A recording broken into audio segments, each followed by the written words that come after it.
Hero Prabhas గారు 50 లక్షల ఆర్థిక సాయం చేశారంట, నిజమేనా? అది కాదమ్మా, అది అంత కాదు, అబద్ధం. ఇది ఎవరు చెప్పారు ఏమో అసలు అర్థమవుతలేదు. అంత పెద్ద హీరో ఇస్తే ఇలాని చెప్తామమ్మా. ఇది మాత్రం అస్సలు కాదు, అబద్ధం. ఇది చాలా అబద్ధం. మేము హాస్పిటల్లో ఉన్నాం. ఒకవేళ ఆయన ఇచ్చిండే అనుకో, మేము హాస్పిటల్లో పోయి చేపిస్తాం ఆపరేషన్. ఇది ఎంతవరకు నిజమో మీరే కొంచెం బయట పెట్టి అడగాలమ్మా. అంటే ప్రభాస్ టీం మీ వాళ్ళతో మాట్లాడిందంట. అసలు ఏమని మాట్లాడారు, ఎవరితో మాట్లాడారు? ఆ రోజు రోషన్ వచ్చిండు, ఇంటర్వ్యూ చేసిండు, చాలా పబ్లిక్. ఆ పబ్లిక్లో ఎవరు ఫోన్ చేసిరో మాకు తెలియదు. ప్రభాస్ వాళ్ళ అసిస్టెంట్ అంటే నిజమే అని నమ్మేసినాము. మళ్ళీ మా బిడ్డకు సేవ్ చేయ కూడా చేసి పెట్టింది ఫోన్ నెంబరు. 3 రోజులు చేస్తున్నాం, చేస్తే లేబెడతాడు ఆయన అస్సలు. ప్రభాస్ అసిస్టెంట్ లేబెట్టాలి కదా, లేబెడతాడు అస్సలు. మాకు నిన్న తెలిసింది. మేము యూట్యూబ్లో ఇన్స్టాగ్రామ్ చూసి ఇదేంది మాకు 50 లక్షలు ఎప్పుడు ఇచ్చాడు, మేమే షాక్. అప్పుడే ఇంటర్వ్యూ ఆయన వచ్చి ఇట్లా చేస్తున్నాం అమ్మా అని చెప్పి చేసిండు. ఇది మాత్రం అబద్ధం, చాలా అబద్ధం ఇది. అంటే ఫిష్ వెంకటన్నను అభిమానించే మేమందరము ప్రభాస్ గారు 50 లక్షలు ఇస్తున్నారనగానే చాలా సంతోషపడ్డాం. మాకు కూడా సంతోషం, ఎంత మాకు సంతోషం కదమ్మా. కానీ నిజంగానే మేము వెంటనే హాస్పిటల్, ఏ హాస్పిటల్ అన్నా తీసుకుపోయినా చూపించుకుంటాం అక్కడ. అదే ఇంకా లేదు, అస్సలు ఇయ్యలే. అసలు ఎవరు చూడలే. అసలు పవన్ కళ్యాణ్ అయినా, చిరంజీవి అయినా, ఎన్టీఆర్ అయినా ఎవ్వరు ఇంకా రెస్పాన్స్ చేయలేరు. ఇంకా గబ్బర్ సింగ్ టీం మాత్రం నేను వచ్చారు. ఇంకా వాళ్ళు కూడా ఏం డబ్బులు ఇవ్వలేరు. చేద్దాం వద్దే, వాళ్ళని వీళ్ళని నడదాం వద్దే, ఇట్లా మాట్లాడారు. ఇంకా రాజకీయ నాయకులు కానీ ఎవరైనా ముందరికి వచ్చారా? పెద్దవాళ్ళు ఆర్థిక సాయం ఇప్పటివరకు ఎంత చేశారు? రాజకీయ నామ వాళ్ళైతే ఎవరు రాలేరు. ఒక ఆయన ఇక్కడ ఏరియాకి పెద్దనంట ఎవరో ఏమో, ఆయన మాత్రం 1 లక్ష రూపాయలు ఇచ్చినాము. నేను ఆ 1 లక్ష కూడా కట్టేసినాము. 1 లక్ష రూపాయలు పొద్దున్న 11 గంటలకు 12 గంటలకు వచ్చి ఇచ్చిపోయాడు. ఇప్పటివరకు ఎంత ఖర్చు అయింది? ఇప్పుడు లేదన్నా 3,50,000 ఇవాళకి. ఇంకా మనం ఎంత చేస్తారు సాయంత్రం వరకు? మా చిన్న హాస్పిటలే మన అంతా తీసుకుంటారు పేమెంట్. నేను చెప్పిన, రోషన్ కూడా చెప్పిండు, కొంచెం వాళ్ళ దగ్గర అమౌంట్ లేవు, కొంచెం చెయ్యండి, మేము లాస్ట్ వరకు ఎట్లయినా చేసాం, వాళ్ళు ఇవ్వకుండా నేను చెక్ పంపిస్తాను కూడా చెప్పిండు. ఆయన కూడా వాళ్ళు అట్లనే చేస్తారు, ఆపేస్తారు. పైసలు ఇస్తేనే ట్రీట్మెంట్ చేస్తారు, లేకపోతే ఆపేస్తారు. ఇప్పుడు డయాలసిస్ చేయాలి, ఇప్పుడు 25,000 కట్టాలి, కడితేనే డయాలసిస్ స్టార్ట్ చేస్తారు, లేకపోతే అట్లనే ఉంటుంది. ఏమైనా సార్ ఇంకా స్టార్ట్ చేయలే, మీరు ఇంకా అమౌంట్ చేయలేదు కదమ్మా. ఇట్లా పేషెంట్ ముఖ్యమా, మీకు అమౌంట్ ముఖ్యమా, మేము అన్ని ఇచ్చి వెళ్ళిపోతామంటే కూడా ఇంట్లో రాను. అసలు కిడ్నీ ట్రాన్స్ప్లాంట్ చేయడానికి ఎన్ని డబ్బులు కావాలంట? అంటే ఒక డాక్టర్ చెప్పిండు, ఖచ్చితంగా 50 లక్షల దాకా ఖర్చు అయితే ఏమో అని చెప్పిండు. ఆపరేషన్ చేయడానికి వాళ్ళకు చేయాలి, వీళ్ళకి చేయాలి, చాలా అవుతాయి, మినిమం ఒక 50 లక్షలు పెట్టుకో అని చెప్పిండు. ఇంకా వేరే వేరే వాళ్ళు ఇస్తాను వస్తారు, 35 లక్షలు, 25 లక్షలు, 20 లక్షలు ఇవ్వమంటారు. ఇంకా మళ్ళీ మేమేమన్నా మా దగ్గర అయితే లేవు. ఒకవేళ వాళ్ళు ఎవరైనా ఇస్తే, సినిమా వాళ్ళు ఎవరైనా ఇస్తే మేము మీకే ఇప్పిస్తామని కూడా చెప్పినాం. అలాగే కిడ్నీ ట్రాన్స్ప్లాంటేషన్, అలాగే మరియు డిశ్చార్జ్ అయ్యే వరకు మెడిసిన్ కలిపి ఎంత అవుతాయని చెప్తున్నారు డాక్టర్లు. ఇక్కడనామా ఇంకా తెలియదమ్మా, కట్టేదైతే కడుతూనే ఉన్నాము, ఇంకా మరి ఎంత చేస్తారో తెలియదు మాకు. అలాగే ఇప్పుడు మొన్న గబ్బర్ సింగ్ మూవీ టీము కలిసినప్పుడు ఏమని చెప్పారంటే తలసాని శ్రీనివాస్ యాదవ్ను కలుస్తామని చెప్పారు. ఏమైనా కలిసారా? కలిసిర్రు, మా బాబుని తీసుకుని పోయి కలిసిర్రు. ఆయన చెక్ ఇచ్చిండు, మరి దేని గురించి ఇచ్చిండు తెలియదు నాకు. డబ్బులు కాదు, అక్కడ ఏదో హాస్పిటల్ తీసుకోమని చెప్పారంట, హాస్పిటల్కి వెళ్ళమని చెప్పారంట. మళ్ళీ వెళ్దామని పోతే అక్కడ ట్రీట్మెంట్ లేదంట ఆయనకి. అలాగే మొన్న మీ కూతురు మాట్లాడుతూ కల్వకుంట్ల కవిత గారు కూడా ఫోన్ చేశారని చెప్పారు. మరి ఏమైనా కలిసారా వెళ్ళి?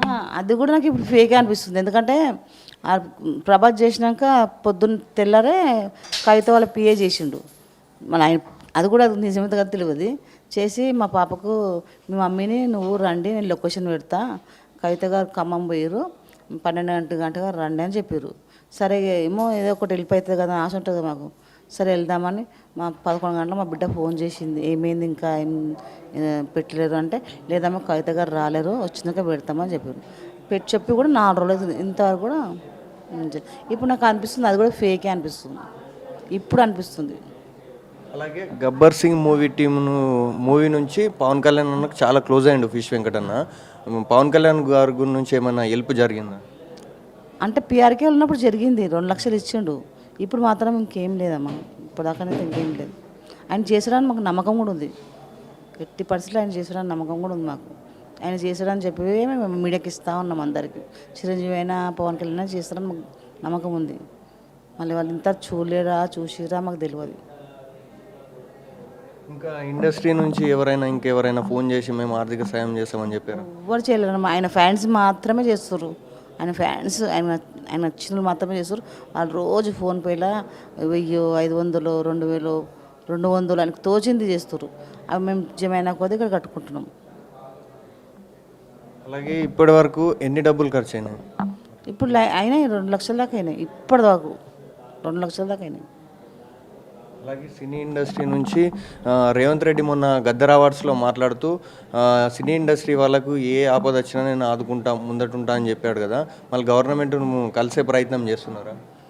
మేమేం చేయాలి, మా ఇట్లనే యూట్యూబ్లోనే చెప్తున్నాము, వాళ్ళే అందించాలని చెప్తున్నాము. ఎట్లైనా రేవంత్ రెడ్డి అయినా పర్వాలేదు, ఎవరైనా వచ్చి మాకు సాయం చేస్తే చాలు. అందరు డబ్బుల గురించి చేస్తారు ఏమనుకుంటారు, డబ్బుల కూడా మాకు వద్దు. ఏ హాస్పిటల్లో చూసినా మీరు బిల్లు చేసేసి ఆయన బతికిస్తే చాలని ఒకటే కోరుకుంటున్నాము. నేను అంత మించి నాకు ఇంకేం వద్దు నాకు. అలాగే కిడ్నీ ట్రాన్స్ప్లాంట్ ఎన్ని రోజుల్లో చేస్తే తొందరగా చేస్తే బాగుంటుందని చెప్తున్నారు డాక్టర్. వాళ్ళు ఎప్పుడంటే అప్పుడు రెడీగా ఉన్నారు. వాళ్ళు ఫస్ట్ ఆయన చేయవలసిందే, చేస్తేనే మళ్ళీ మంచి మనిషి అవుతాడు ఆయన.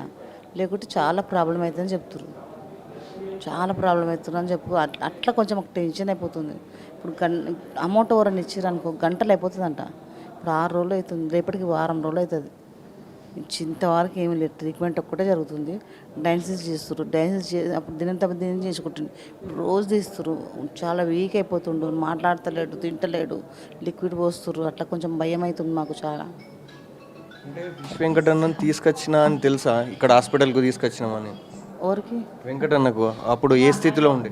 ఆయన తీసుకుపోయేటప్పుడు ఏమో రాను అన్నాడు హాస్పిటల్కి.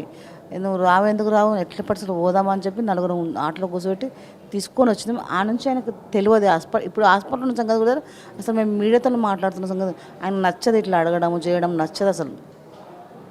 తీసుకొచ్చిన నుంచి ఇప్పటి వరకు ఏమైనా క్యూర్ అయిందా? ఏం కాలేదమ్మా, ఎట్లున్న మనిషి అట్లా ఉన్నాడు. కాకపోతే కొంచెం నిన్న నుంచి చూస్తుండు మనుషులను, కానీ గుర్తుపడతాడు, చూస్తుండు. అంటే మీడియా వాళ్ళు ఫోన్పే, గూగుల్ పే అని పెడుతున్నారు కదా, దాని ద్వారా ఏమైనా డబ్బులు వచ్చాయా? అదే ఆ డబ్బులతోనే కదా పేమెంట్ చేస్తున్నామని చెప్పినా కదా. ఆయన అభిమానులు చేస్తారు, ఎంతనో అంత దోషణ చేస్తారు. ఆ పైసలే మేము కొంచెం ఇక్కడ కట్టుకుతున్నాం. అంటే ఇప్పుడు సినీ ఆర్టిస్ట్ కార్డు కానీ ఆరోగ్యశ్రీ కార్డు కానీ ఏమైనా పనిచేస్తుంది హాస్పిటల్? అది చేయించుకోలేడమ్మా ఆయన, కార్డు చేయించుకోలేడు. కార్డు చేయించుకుంటే ఇంత ప్రాబ్లం ఉండకపోతుండే మాకు.